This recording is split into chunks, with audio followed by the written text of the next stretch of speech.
जय जगन्नाथ। नमस्कार दर्शक बंधु, पुणी एक नुआ वीडियो को आपण मानंकु स्वागत। आसंतु आज आम यही वीडियो रे मकर संक्रांति विषय रे किछि ना किछि कथा जानिबा। वीडियोटी को धैर्यर सह शेष पर्यंत देखंतु, किछि ना किछि शिखिबाकु पाइबे। तबे डेरी न करी चलंतु वीडियोटी आरंभ करिबा। मकर संक्रांति पौष मास जानुआरी 14 तारिख रे पड़ुअछि।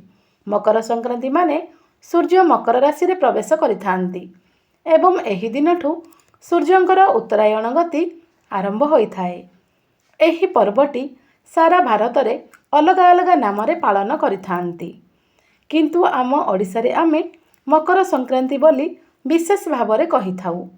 ओडिसा रे किंतु एही पर्वर विशेष महत्व रहिछि।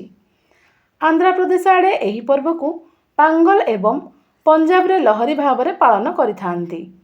एही दिन अत्यंत शुभ होइथाए। एही मकर संक्रांति दिन ठारू दिन गुड़िक बड़ होई चले आउ राति छोट हवा आरंभ हो जाए। एही दिन मानक ठारू समस्त शुभ कार्य यथा विवाह, व्रतघर, गृह प्रवेश, घर प्रतिष्ठा समस्त शुभ कार्य आरंभ हुए। धनु संक्रांति ठारू समस्त शुभ कार्य बंद होई रहिथाए। सूर्यंक उत्तरायण गति करिबा शुभ होइथाए। तेणु एही दिन मानक ठारू समस्त शुभ कार्य आरंभ होइथाए। मकर संक्रांति दिन नदी पुष्करिणी रे स्नान करिबा शुभ होइथाए।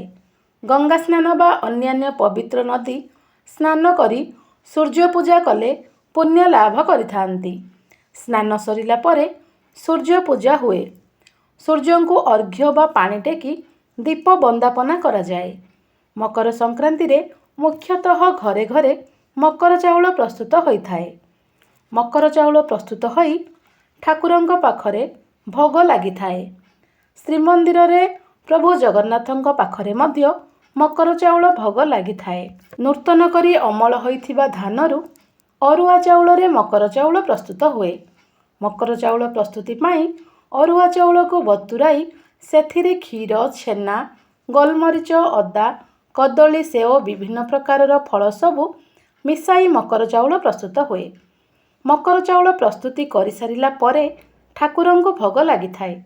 तापरे समस्ते भोग खाइथांती एवं एही दिन मानकरे खेचुड़ी भोग मध्य करा जाए। पूर्व पुरुषंक पाई घर बाहरे मध्य प्रसाद दिया जाई थाए। एही दिन ब्राह्मण भोजन एवं गरीब भिकारी को दान कले शुभ फल मिलिथाए। मकर संक्रांति रे गुड़ी उड़ाइबा एक पारंपरिक प्रथा मध्य रहिछि। पिला माने गुड़ी उड़ाई एही दिन आनंद उत्साह रे दिन काटिथांती। एही दिन सूर्य देवतांक पूजा करिबा, तांकर मंत्र जप करिबा द्वारा घरर मंगल होइथाए। से मंत्र हेउछि ओम भास्कराय नमो नमः एवं ओम सूर्य देवताय नमो नमः एवं सूर्यकर गायत्री मंत्र मध्य आपण माने उच्चारण करि पारिबे। शेष पर्यंत वीडियो देखिथिबारु आपण मानंकु अशेष अशेष धन्यवाद। वीडियोटी किपरि लागिला कमेंट करी जणांतु। आउ हाँ, मो चैनल को सब्सक्राइब करने को आद्य भी भूलिबे नहीं। रहुछि। जय जगन्नाथ।